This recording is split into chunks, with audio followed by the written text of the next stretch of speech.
ભરેલા મરચા છે એટલે જે આથીને લઈએ છે એ છે કે શું છે? આથેલા મરચા નથી. ઓકે. આથેલા મરચા તો આપણે તૈયાર જ હોય.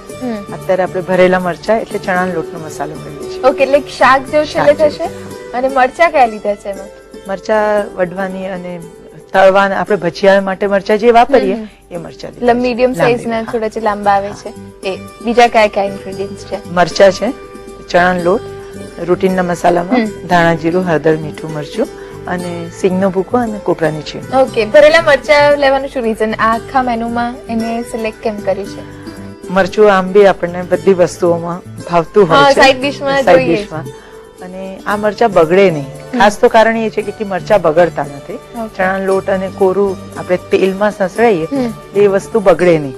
અચ્છા. એટલે બે રીઝન છે, એક તો બગડે નહીં અને મરચા ખાવામાં ગમે છે એટલે એ લીધા છે. સિલેક્ટ કર્યા છે. સ્ટાર્ટ કરીએ તો?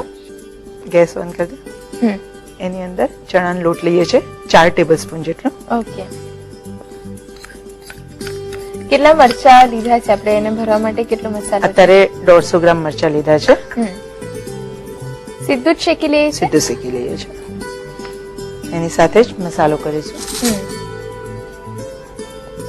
ધાણા જીરું છે લગભગ 3 ચમચી છે એ લઈ લઈએ છે.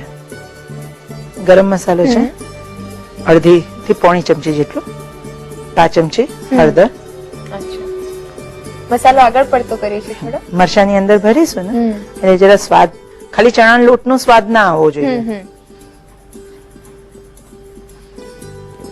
લાલ મરચું છે, મરચા છે પણ થોડું લાલ મરચું અંદર નાખીએ છીએ. લાલ મરચું કેમ કે આ જે મરચા આપણે ભરવામાં લઈએ છીએ એ મરચા તીખા નથી હોતા, એટલે થોડું મરચું સારું લાગે. મરચું લીધું જ છે તો પછી થોડું વધારે. અડધી ચમચી મરચું લઈએ છીએ. એકદમ સ્લો ગેસમાં શેકી લેવાનું. ઓકે. લોટની ખુશ્બુ આવે ત્યાં સુધી આપણે એને શેકવાનું. વધારે આમ લાલ થઈ જાય એવું નહીં શેકવાનું. અત્યારે મરચામાં આ મસાલો ભરી રહ્યા છે. બીજા કોઈ શાકમાં આ મસાલો ભરી શકીએ જ્યારે ટ્રાવેલિંગ માટે લઈ જતો હોય ત્યારે જ? કારેલાનું શાક બહુ સરસ લાગે. કારેલાને મીઠું ચોરીને રહેવા દેવાનું અને પછી એને તળી લેવાનું. પછી આની અંદર ભરી ચણા લોટ, પછી ધીમા તાપે એને થવા દેવાનું. અત્યારે હવે માઇક્રોવેવ આવી ગયું છે, માઇક્રોવેવમાં તમે એક હાઈ પાવર પર 3 મિનિટ ચડવી દો, પછી એ શાક પણ લઈ જવાય. ગેસ બંધ કરી દે. ગરમ છે એ દરમિયાન કોપરાની છીણ છે લગભગ 2 ચમચી. સિલોનીસ કોપરો, નોર્મલ કોપરું પણ છીણીને લઈ શકાય. 2 ચમચી સિંગનો ભૂકો, શેકેલી સિંગ ક્રશ કરેલું છે.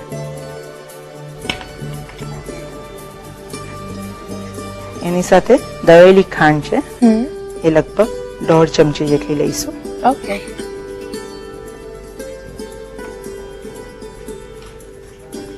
લીંબુના ફૂલ છે એને થોડું વાટી લીધું છે અને પછી લીધું છે એ લગભગ 5 ચમચી જેટલું. અચ્છા, સારા એવા લઈએ છીએ લીંબુના ફૂલ. ખાંડ લીધી છે. લીંબુના ફૂલના બદલે બીજું કઈ? લીંબુનો રસ કેવું કઈ? હા, લીંબુનો રસ લેવાય. આમચૂર પાવડર પણ ચાલે. અમચૂર પાવડર ટ્રાવેલિંગ માટે આપણે જે મરચા અત્યારે તૈયાર કરીએ છીએ એમાં અમચૂર પાવડર અથવા લીંબુના ફૂલ. પણ લીંબુના ફૂલ એવી વસ્તુ છે કે વસ્તુને જાળવી શકે, એટલે આપણે લીંબુના ફૂલ લીધા છે. લીંબુનો રસ ઘરમાં બનાવતા હોય ત્યારે લીંબુનો રસ એની અંદર લઈ શકાય. અને સ્વાદ અનુસાર મીઠું.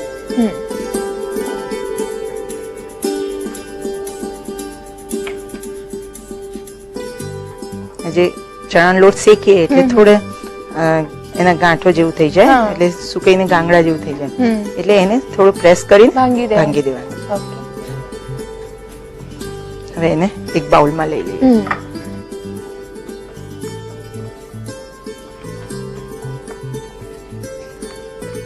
એને એક 5 મિનિટ માટે ઠંડુ થવા દઈશું.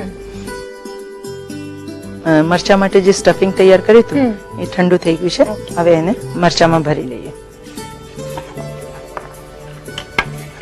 આ જે મરચાનું શાક છે એ કેટલા દિવસ સુધી સચવાઈ રહે છે?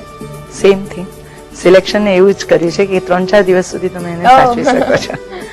હવે મરચામાં ભરી લઈશું. મરચા ખાસ એ ધ્યાન રાખવાનું કે બધું બિયા અને એની જે નસો હોય બધું કાઢી લેવાનું, જેથી તીખાશ ના લાગે. ક્લીન કરી લીધું છે.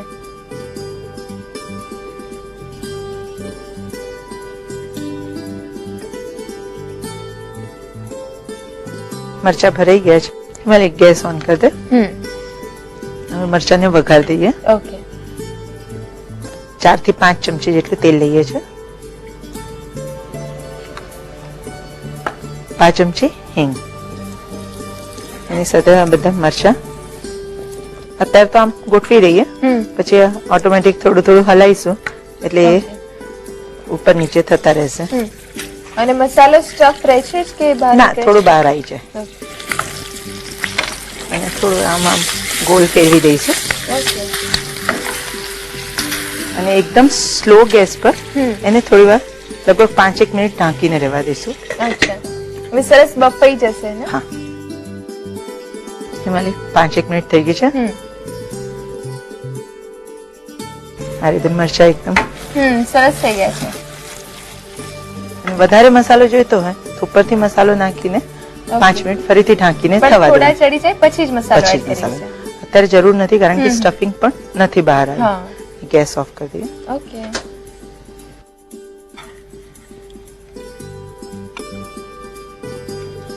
તો જોઈ શકો છો મસાલો પણ બહુ બહાર નથી હા, આવ્યો. એકદમ સ્ટફડ જ છે.